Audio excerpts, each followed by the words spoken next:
Hello students. तो हम अपनी क्लास को आगे बढ़ाते हैं। ठीक है, कल हमने मेथड्स ऑफ एक्सप्रेसिंग कंसंट्रेशन देख लिया था। ठीक है, मतलब लास्ट वीडियो में हमने देखा था कि कुछ मेथड्स होती हैं जिनसे हम कंसंट्रेशन को एक्सप्रेस कर सकते हैं, या फिर अगर हम हिंदी में बोले तो कुछ ऐसी प्रक्रियाएं होती हैं जिनसे हम क्या कर सकते हैं, सांद्रता को, किसी भी विलयन की सांद्रता को व्यक्त कर सकते हैं। ठीक है, उसमें हमने फर्स्ट पॉइंट जो पढ़ा था वो था मोलरिटी। सेकेंड होता है molarity. Third mole fraction, sorry molarity के बाद हमने पढ़ लिया था फॉर्मेलिटी, और फोर्थ नॉर्मलिटी। ठीक है, ये चार मेथड्स हमने पढ़ ली थी। इससे पहले हमने परसेंटेज भी पढ़ लिया था कि किसी सॉल्यूशन की कंसंट्रेशन को हम परसेंटेज के बेसिस पर कैसे डिनोट कर सकते हैं, या फिर परसेंटेज के बेसिस पर कैसे इसको एक्सप्रेस कर सकते हैं। तो ये मेथड्स हमने पढ़ ली थी। लास्ट जो हमारी मेथड रह गई थी मोल फ्रैक्शन, वो हमने नहीं पढ़ी थी। मोल फ्रैक्शन जिसे हम बोलते हैं मोल प्रभाज। ठीक है, मोल फ्रैक्शन हमने नहीं पढ़ी थी। बाकी नॉर्मलिटी, फॉर्मेलिटी, मोलरिटी ये और परसेंटेज, ये वाली मेथड्स हमने पढ़ ली थी। मोल फ्रैक्शन के बाद एक और मेथड होती है जिसे हम बोलते हैं मोल फ्रैक्शन के बाद पीपीएम। ठीक है, इसके बाद जो मेथड होती है सिक्स्थ, जिसे हम बोलते हैं पार्ट्स पर मिलियन। ठीक है, पार्ट्स प्रति मिलियन ऐसा लिखते हैं इसे हिंदी में। अगर इसका फुल फॉर्म लिखें तो पार्ट्स पर मिलियन, ये क्या होता है, इसका फुल फॉर्म होता है। अब हम पीपीएम तो अभी आपके कोर्स में नहीं है, मोल फ्रैक्शन तक दिया हुआ है। मोल फ्रैक्शन को पढ़ते हैं अभी। मोल फ्रैक्शन क्या होता है सबसे पहले रिवाइज कर लो। मोलरिटी में हमने क्या पढ़ा था, जो बेसिक डेफिनेशंस है वो यही दोनों है, मोलरिटी और मोलरिटी। मोलरिटी में हमने पढ़ा था कि number of moles of solute in grams present in molarity में हमने क्या पढ़ा था, number of moles of gram present in per KG of the solution is known as molarity. Molarity में हमने पढ़ा number of grams of solutes, या फिर number of moles of solute in grams present in 1 litre of the solution is known as molarity. इस तरीके से ये कुछ हमने पॉइंट्स इसके पढ़े थे। अब आज जो हम पढ़ने वाले हैं वो है मोल फ्रैक्शन।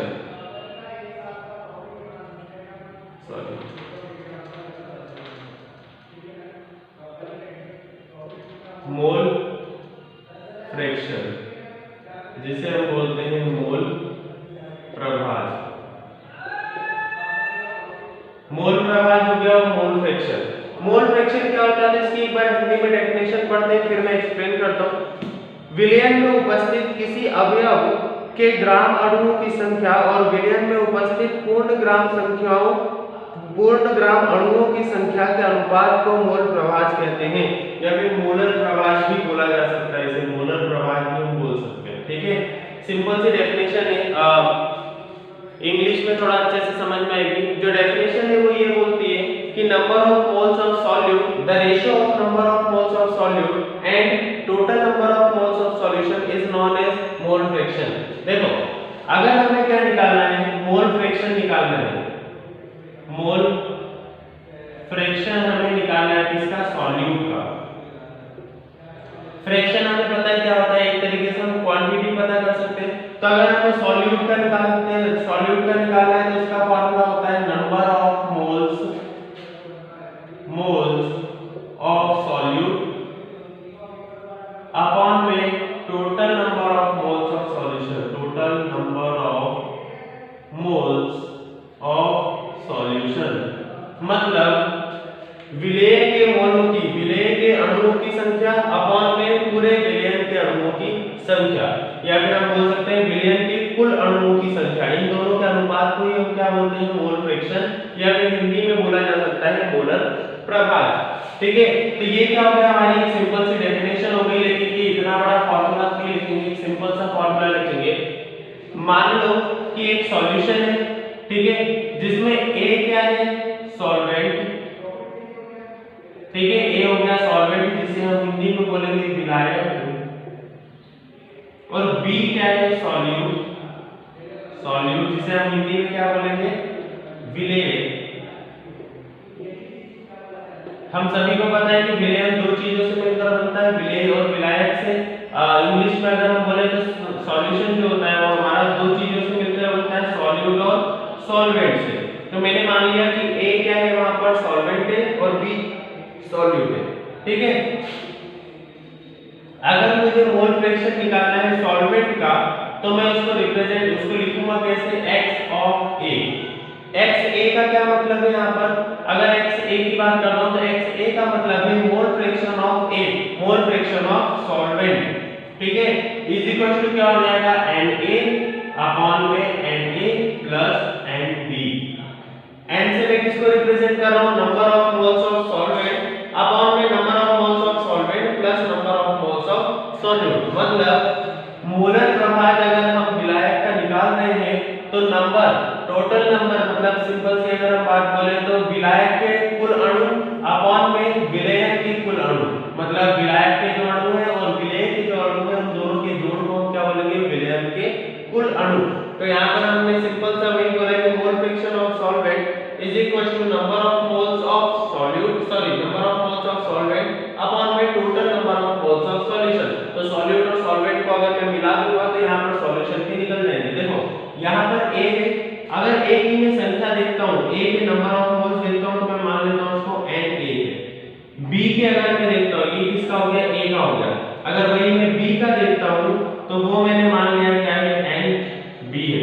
तो अगर इन दोनों को मैं मिला दूंगा तो ये क्या होगा, सॉल्यूशन का। तो इसलिए इसका फार्मूला क्या होगा, XA Na अपॉन में Na प्लस Nb। वैसे ही अगर मैं मोल फ्रैक्शन सॉल्यूट का निकालूंगा तो क्या हो जाएगा, Nb अपॉन में Na प्लस Nb। आया समझ में, ये होता है हमारा फार्मूला मोल फ्रैक्शन का, या फिर हम बोल सकते हैं मोलर प्रभाज का, ठीक है। अप्रोक्सीमेटली ये वाला जो चैप्टर है आपका first chapter basic concepts of chemistry वो खत्म हो गया, ठीक है। यहाँ पर मेथड ऑफ एक्सप्रेसिंग जो भी हमारे कंसंट्रेशन थी सॉल्यूशन की उसको एक्सप्रेस करने के हमने यहाँ पर रूल्स देख लिए कि क्या क्या रूल्स होते हैं।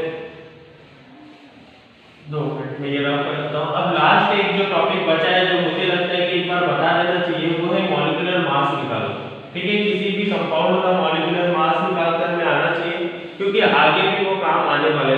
एटॉमिक स्ट्रक्चर जब हम पढ़ेंगे तो उसमें भी ये काम आने वाला है कि मॉलिक्यूलर मास किसी भी कंपाउंड का क्या होता है। अगर हमें मॉलिक्यूलर मास निकालना है तो उसके लिए कुछ चीजें जरूरी होती हैं, जैसे कि हमें एटॉमिक मास पता होना चाहिए, ठीक है। कुछ के एटॉमिक मास में यहाँ पर लिख रहा हूँ और पूरी एक लिस्ट 1 से लेकर 30 तक के एलिमेंट्स के एटॉमिक मास में आपको आज ग्रुप पर सेंड कर दूंगा, तो आप उससे देख लेना कि क्या एटॉमिक मास होते हैं अलग अलग एलिमेंट्स के। जैसे नाइट्रोजन का एटॉमिक मास होता है 14, ऑक्सीजन का होता है 16, हाइड्रोजन का होता है 1, कार्बन का होता है 12। इनसे हम कुछ कंपाउंड्स बनाते हैं। देखो कुछ कंपाउंड्स जैसे बनाते हैं, मैं सबसे पहले बनाता हूँ CO2। CO2 का मॉलिक्यूलर मास निकालूंगा। सेकेंड में किसका निकालता हूँ, H2O। तो मैं क्या करता हूँ यहाँ पर H2O मतलब वाटर का एटॉमिक मास निकालता हूँ। और मैं किसका निकाल सकता हूँ इनमें से, अभी तक नहीं, फिर आगे देखते हैं। सबसे पहले CO2 की बात करते हैं। तो कार्बन का एटॉमिक मास हमें पता है क्या होता है, कार्बन का 12, तो मैंने यहाँ पर लिख दिया 12 प्लस। देखो 12 के बाद हमें क्या करना है, सबसे पहले याद रखना 12 मल्टीप्लाई कितने नंबर ऑफ मॉलिक्यूल्स हैं कार्बन के। तो कार्बन के देखो अणु कितने हैं यहाँ पर, एक ही है, क्योंकि उसके नीचे कुछ भी नहीं लिखा, इसका मतलब 1 है। 12 into 1 कार्बन का काम खत्म हुआ, तो यहाँ पर लगा लो प्लस। ऑक्सीजन की अगर मैं बात करता हूँ तो ऑक्सीजन में नंबर ऑफ मॉलिक्यूल्स, ऑक्सीजन का सबसे पहले एटॉमिक मास क्या होता है 16, तो हमने यहाँ पर किया 16 मल्टीप्लाई कितने नंबर ऑफ मॉलिक्यूल्स हैं 2, तो यहाँ पर हो गया 2। 12 into 1 12 प्लस 16 2 जा 32, 32 प्लस 12 तो क्या हो जाएगा 44। ये क्या हो गया हमारा मॉलिक्यूलर मास हो गया CO2 का। सेकंड H2O की बात करते हैं तो हाइड्रोजन का क्या होता है एटॉमिक मास 1, कितने नंबर ऑफ मॉलिक्यूल्स हैं 2, तो 1 into 2 प्लस ऑक्सीजन का क्या होता है 16, कितने मॉलिक्यूल्स हैं 1, तो 16 into 1 1 into 2 2 16 into 1 16, टोटल कितने हो गए 18 किसका मॉलिक्यूलर मास हो गया H2O का। ऐसे ही बहुत सारे अलग अलग कंपाउंड्स होते हैं, जैसे कि अगर हम बात कर रहे हैं सबसे पहले जो आगे यूज में आने वाला है वो है ग्लूकोज C6H12O6। ठीक है, तो इसका हम निकालते हैं। C6 की अगर मैं बात करता हूँ तो यहाँ पे कार्बन में क्या होता है 12 मल्टीप्लाई 6 प्लस हाइड्रोजन का क्या होता है 1 मल्टीप्लाई 12 प्लस ऑक्सीजन का क्या होता है 16 मल्टीप्लाई 6। ठीक है, तो अब इसको देखना वो सॉल्व कर लेंगे। 6 टू 12 1 और 2 72 प्लस 1 12 सा 1 into 12 12 प्लस 16 6 6 6 36 6 1 6 96। ठीक है, अब इनको अगर हम प्लस करेंगे तो सबसे पहले इन दो को प्लस कर देते हैं। 72 और 12 क्या हो जाएगा 84 प्लस 96 6 और 4 10 180 क्या हो जाएगा हमारा C6H12O6 का मॉलिक्यूलर मास। मॉलिक्यूलर मास हम यहाँ पर निकाल रहे हैं, हम यहाँ पर क्या निकाल रहे हैं अनुपात निकाल रहे हैं। तो हमें किसी भी कंपाउंड का कोई भी गिवन कंपाउंड है तो सबसे पहले क्या आना चाहिए उसका एटॉमिक मास आना चाहिए। अगर एटॉमिक मास आता है तो जाकर हम क्या निकाल सकते हैं किसी भी कंपाउंड का मॉलिक्यूलर मास निकाल सकते हैं। अब मॉलिक्यूलर मास एक्चुअल में होता क्या है, जो भी मॉलिक्यूल्स है जैसे कि यहाँ पर कार्बन और ऑक्सीजन इन दोनों के मॉलिक्यूल्स हैं, दोनों एलिमेंट्स के क्या है नंबर ऑफ मॉलिक्यूल्स है। देखें अगर नंबर ऑफ मॉलिक्यूल्स कार्बन के कितने हैं 1 है और ऑक्सीजन के कितने हैं 2 है, तो इनका सम क्या होगा या फिर मैं बोल सकता हूँ इनका टोटल मास कितना होगा कंपाउंड का, उसको हम क्या बोलते हैं उसका मॉलिक्यूलर मास। मतलब एलिमेंट्स के मॉलिक्यूल्स का कंपाउंड में कितना मास होगा उसी को हम बोलते हैं यहाँ पर मॉलिक्यूलर मास। ये चैप्टर यहीं पे खत्म होता है। इससे रिलेटेड कुछ कंसेप्चुअल क्वेश्चंस थे वो मैंने आपको बता ही दिए हैं। कुछ जो इससे इंपॉर्टेंट अगर कुछ रहेगा जो कि पूछा जा सकता है या फिर हम बोल सकते हैं कि आगे काम आएगा तो वो मैं आपको सेंड कर दूंगा। बाकी फर्स्ट चैप्टर हमारा आज यहाँ पर खत्म हो चुका है। ठीक है, सेकेंड चैप्टर जो एटॉमिक स्ट्रक्चर है हम स्टार्ट करेंगे। एटॉमिक स्ट्रक्चर चैप्टर आपने 9th में भी पढ़ा होगा, उसी का हम ये बोल सकते हैं कि अपडेटेड पार्ट है यहाँ पर। ठीक है, हम discovery of proton neutron electron से स्टार्ट करेंगे। एटम के हर एक मॉलिक्यूल की स्टडी करेंगे कि किस क्या क्या होता है, उनका मास कितना होता है, मास नंबर क्या होता है, एक तरीके से पूरी उसकी थ्योरी देखेंगे। उसके बाद बोहर ने जो एटॉमिक मॉडल दिया था उसके बारे में हम पढ़ेंगे इस चैप्टर में। मैं एक बार इसकी थ्योरी पूरी बता देता हूँ कि किस टाइप से क्या क्या हम पढ़ने वाले हैं। उसके बाद अगले लेक्चर में हम स्टार्ट करेंगे चैप्टर नंबर 2। ठीक है, अब इसी चैप्टर में एटॉमिक स्ट्रक्चर में हम सबसे पहले एटम्स के बारे में पढ़ेंगे, एटॉमिक की थ्योरी पढ़ेंगे। एटम की थ्योरी किसने दी थी तो आपको याद होगा 9th में डाल्टन ने एटॉमिक थ्योरी दी थी। उसके बाद मॉडर्न एटॉमिक थ्योरी आई, उसमें हमें पता चला कि हमने बहुत सारे लॉ हैं वो मिस करे। जैसे कि अगर मैं केमिकल कंपोजिशन केमिकल कॉम्बिनेशन के लॉ की बात करता हूँ तो केमिकल कॉम्बिनेशन का लॉ जो है यहाँ पर 2 मिनट में रफ करता हूँ।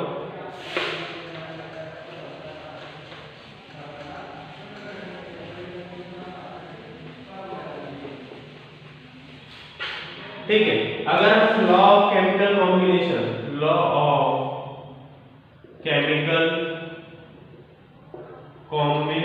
की अगर हम बात करते हैं, लॉ ऑफ केमिकल कॉम्बिनेशन की बात करते हैं तो इसी का पार्ट क्या है, लॉ ऑफ केमिकल कॉम्बिनेशन का ही पार्ट है law of conservation of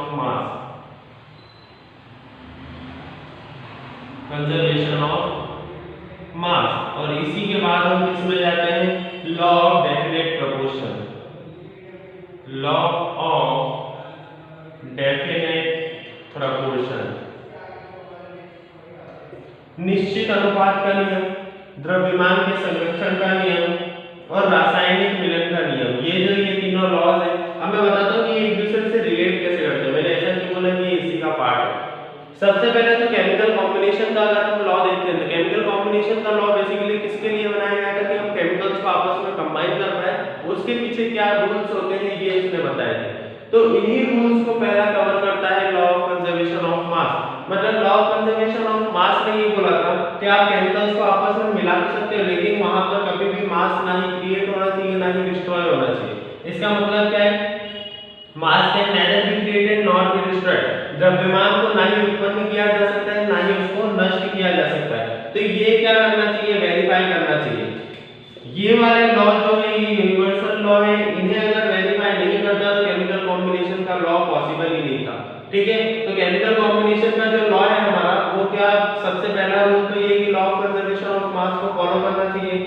second law of definite proportion, मतलब जब भी आप केमिकल्स को आपस में मिलाओगे या फिर दो एलिमेंट्स को आपस में मिलाओगे तो हमेशा एक फिक्स्ड रेशियो होना चाहिए। डेफिनेट प्रोपोर्शन मतलब निश्चित अनुपात होना चाहिए। जैसे कि अगर मैं कंपाउंड्स की बात करता हूं तो कंपाउंड्स भी कैसे बनते हैं, दो एलिमेंट्स को जब हम एक फाइनाइट रेशियो में मिलाते हैं, जैसे कि एक फिक्स्ड रेशियो में CO2 की अगर मैं बात करता हूं तो कार्बन कितना है 1 है और ऑक्सीजन कितने हैं 2 है। अगर मैं इनको फिक्स रेशियो में 1 और 2 1:2 के रेशियो में मिला रहा हूं तो ही मुझे क्या मिल रहा है, कार्बन डाइऑक्साइड मिल रहा है। तो इस टाइप के लॉ को डेफिनेट प्रोपोर्शन को हम आगे भी एक्सप्लेन करेंगे कि कैसा होता है, क्या होता है इसमें। और तो अभी केवल इतना समझे जिस तरीके से कंपाउंड में होता है कि फिक्स रेशियो होता है एलिमेंट्स का कि 1 अगर कार्बन है तो 2 ऑक्सीजन होना चाहिए तभी कार्बन डाइऑक्साइड बनेगा, उसी टाइप से डेफिनेट प्रोपोर्शन का लॉ भी यही कुछ स्टेट करता है। ठीक है, अब इसके बाद डाल्टन की जब एटॉमिक थ्योरी आई थी तब उसने इन तीनों लॉस को या फिर मैं बोल सकता हूँ केमिकल कॉम्बिनेशन के लॉ को बहुत ज्यादा हद तक वेरीफाई कर दिया था। ठीक है, केमिकल कॉम्बिनेशन का लॉ लेवोसियर ने दिया था, लेकिन वो इसको इतना बेटर एक्सप्लेन नहीं कर पाए थे। जब डाल्टन की एटॉमिक थ्योरी आई थी उन्होंने एटम का जिक्र किया और एटम के बारे में बताया, तब जाकर हमें पता चला था कि ये चीजें होती हैं और इस तरीके से उस लॉ को वेरीफाई उन्होंने किया था। एटॉमिक स्ट्रक्चर चैप्टर में ही हम स्पेक्ट्रम के बारे में भी पढ़ने वाले हैं और कुछ वेव्स की थ्योरी भी पढ़ेंगे। ठीक है, इसके बाद रदरफोर्ड का एटॉमिक मॉडल, मतलब जितने भी एटॉमिक मॉडल है, बोहर का एटॉमिक मॉडल और रदरफोर्ड का एटॉमिक मॉडल, वो भी हम इसमें पढ़ने वाले हैं। हाइड्रोजन का स्पेक्ट्रम पढ़ेंगे कि किस तरीके से लाइट डाइवर्ट होती है। और उसके बाद quantum mechanical theory, model of atom, वही उसी का पार्ट है, मैंने पहले भी बताया ही है। पार्टिकल और वेव, ये दोनों चीजें हम पढ़ने वाले, मैंने आपको बताया ही कि वेव की कुछ थ्योरीज हम पढ़ने वाले हैं। तो जैसे मैटर वेव्स क्या होती हैं या फिर इलेक्ट्रोमैग्नेटिक वेव्स क्या होती हैं, वो हम यहाँ पर पढ़ेंगे। इसके बाद है यही वेव का ही पार्ट आगे उसने बढ़ाया है, फिजिकल सिग्निफिकेंस, वेव फंक्शन क्या होता है, ऑर्बिट ऑर्बिटल क्या होता है, इनकी थ्योरीज इसमें दी हुई है। एनर्जी लेवल डायग्राम दिए हुए हैं, पॉलीज एक्सक्लूसिव प्रिंसिपल है इलेक्ट्रॉन से रिलेटेड। तो ये सारी चीजें हम इस चैप्टर में पढ़ने वाले हैं। चैप्टर सेकंड बहुत ज्यादा बड़ा चैप्टर है। ठीक है, इसमें जो भी हम पढ़ेंगे बहुत ज्यादा आगे तक काम भी आएगा, लेकिन ये थोड़ा बड़ा चैप्टर है इसलिए ये टाइम भी बहुत ज्यादा लेने वाला है। ठीक है, सेकंड चैप्टर से कंटिन्यू करते हैं फिर आगे। Thank you.